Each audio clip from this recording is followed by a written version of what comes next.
화요일 새벽 묵상 하나님 말씀입니다. 예레미야 8장 13절에서 22절 말씀.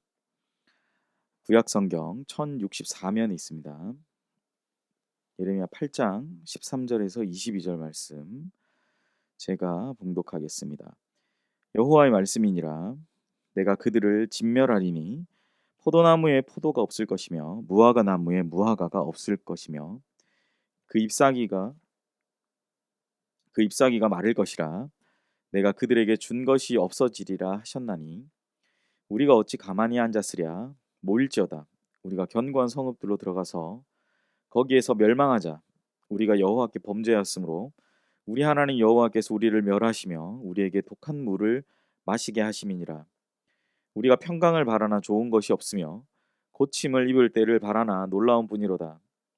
그 말의 부르짖음이 단에서부터 들리고 그 준마들이 우는 소리에 온 땅이 진동하며 그들이 이르러 이 땅과 그 소유와 성읍과 그 중에 주민을 삼켰도다. 여호와의 말씀이니라. 내가 술법으로도 제어할 수 없는 뱀과 독사를 너희 가운데 보내리니 그것들이 너희를 물리라 하시도다. 슬프다 나의 근심이여, 어떻게 위로를 받을 수 있을까?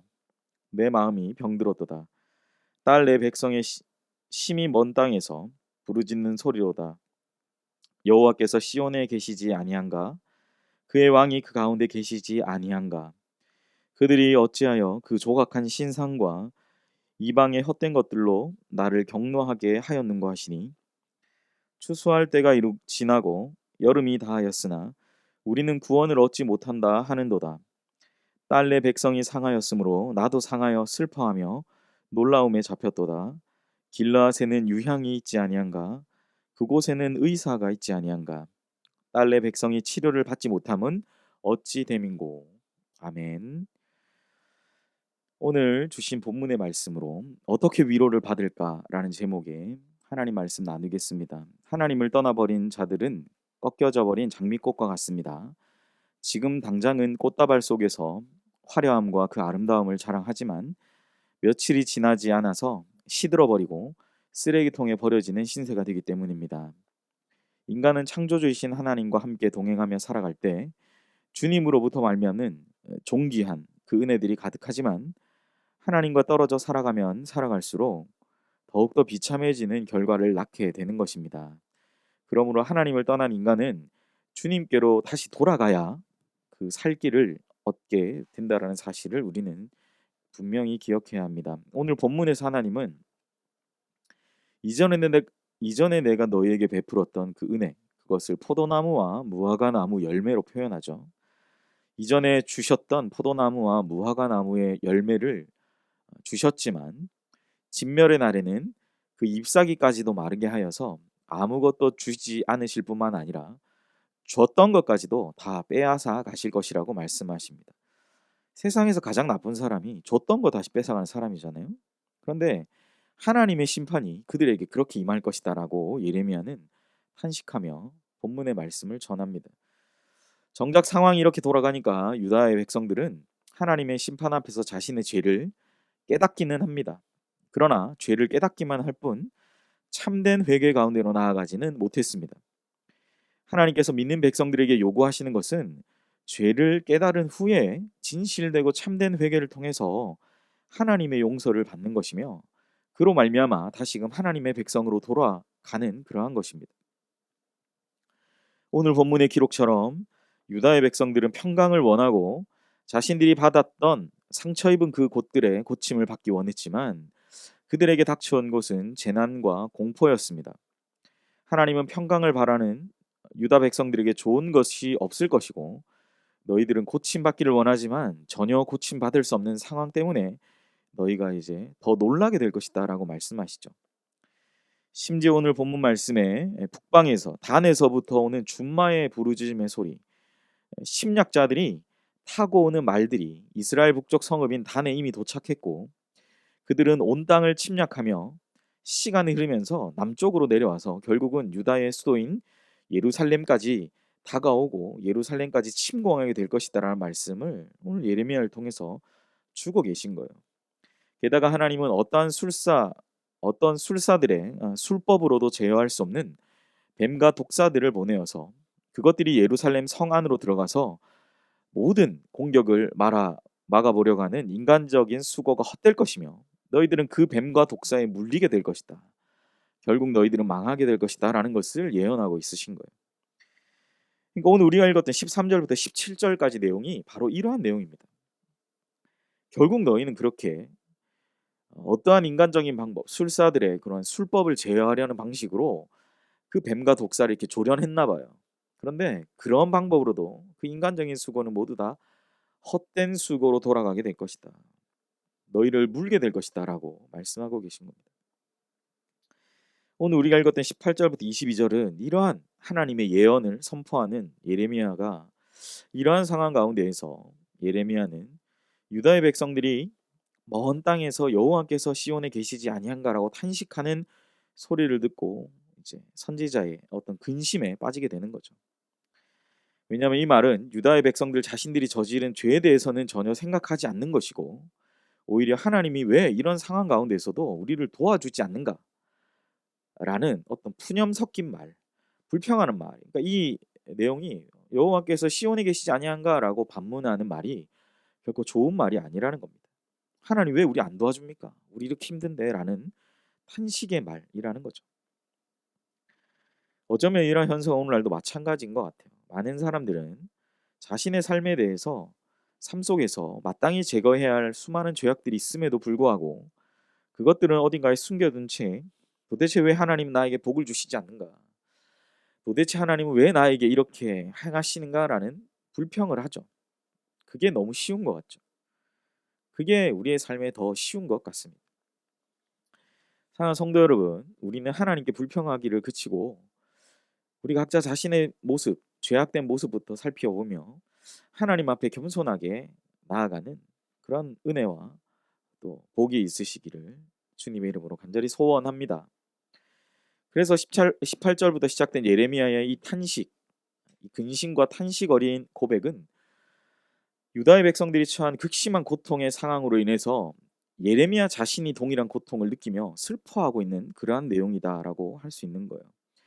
21절에 이 예레미야의 심정을 이렇게 기록하죠. 딸 내 백성이 상하였으므로 나도 상하여 슬퍼하며 놀라움에 잡혔도다.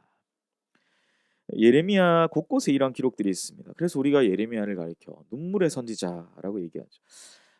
자신은 이 예언을 전했을 뿐이고 정말 하나님의 마음을 심정으로 살아가려고 했지만 그 백성들을 그렇게 살지 못하는 모습으로 예레미야는 손가락질하고 너희 왜 그렇게 똑바로 살지 못하느냐라고 이야기하기보다 오히려 자신의 부족함, 자신의 어쩌면 자신의 삶을 돌아보고 나도 너희가 아픈 만큼 나도 아프다라는 어떤 그러한 동일시, 하나된 감정적인 또 정서적인 동일시를 하는 모습들을 보여주고 있다라는 사실이죠. 나도 상하여 슬퍼하며 놀라움에 잡혔다. 어떻게 이렇게 이 나라가 그 찬란했던 문화가 이렇게 망할 수 있는가라는 고백입니다.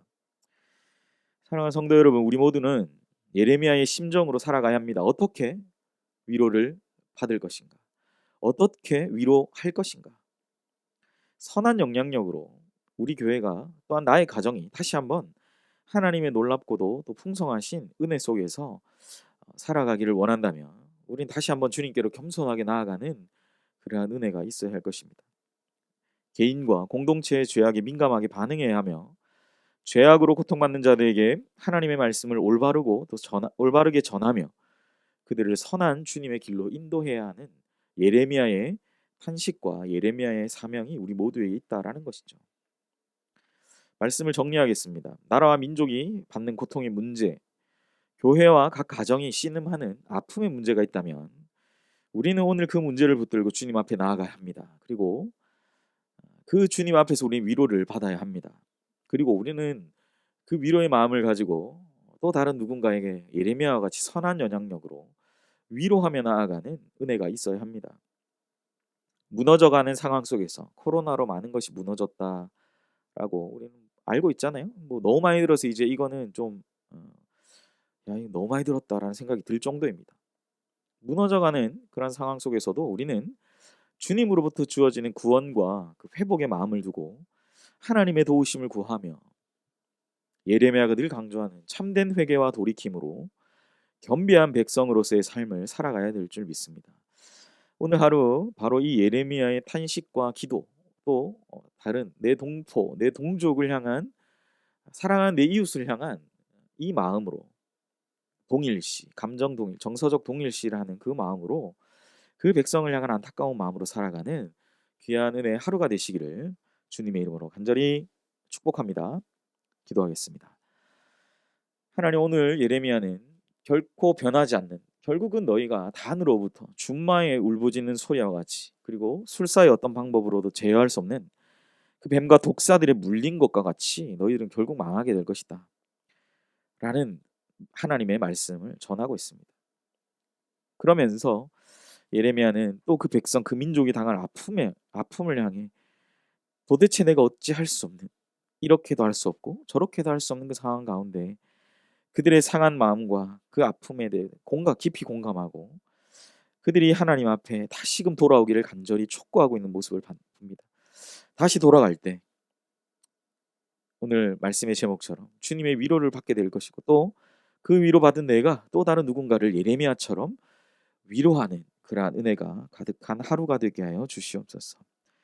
나라와 민족이 받는 고통의 문제와 교회와 각 가정이 신음하는 아픔의 문제를 주님 앞에 가지고 겸손하게 주님 앞에 나아가는 기도의 제단을 쌓는 오늘 이 화요일 하루가 되게 하여 주옵소서. 감사드리며 예수님의 이름으로 기도합니다. 아멘. 오늘 우리 주신 말씀을 생각하며 자막을 보시며 함께 기도하겠습니다.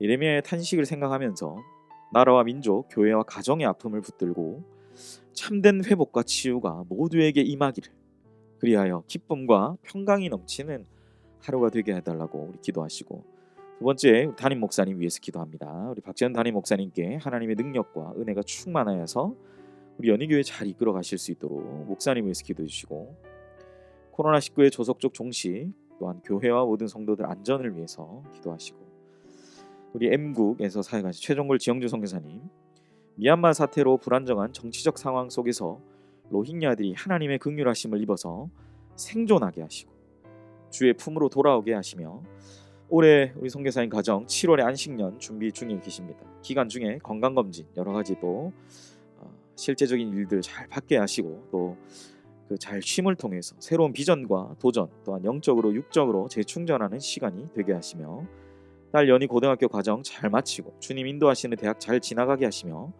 현지 난민가정 인터넷 교육 시스템 준비하고 계신 과정이 있습니다. 잘 준비되고 진행될 수 있도록 우리 선교사님 위해서 기도해 주시고, 마지막으로 환우를 위해 박은혜 권사님 갑상선 기능 잘 회복하고 또 치유를 위해서 박은혜 권사님 위해서 기도해 주시기 바랍니다. 함께 기도합니다.